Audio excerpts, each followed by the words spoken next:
បាទជំរាបសួរពុកម៉ែបងប្អូនថ្ងៃនេះមកសាកចក្រានឲ្យម៉ួយមកគ្រឿងទៀតហើយបាទចេញទៅថ្ងៃនេះបាទមុននឹងដាក់ញ៉ាយើងសាកឲ្យទៀវឃើញភ្លើងស្អាតភ្លើងល្អភ្លើងខ្លាំងបានយើងដាក់ជូនម៉ួយបាទយើងអត់ចេះតែដាក់ឲ្យម៉ួយប្រើអត់កើតទេគឺយើងសាកមកល្អប្រើគឺម៉ួយហើយប្រភេទដែកគឺប្រើដែកកន្លក្រាស់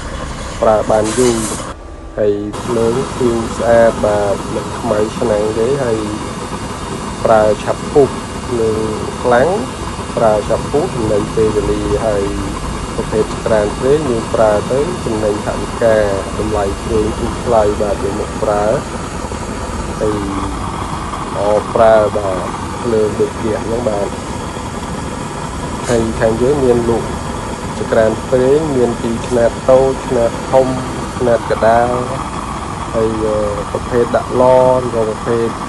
ភ្លើងបាញ់ចំហៀងក៏យើងមានដែរបាទក៏ពុកម៉ែបងប្អូនមានតម្រូវការចង់បានប្រភេទចក្រានព្រេង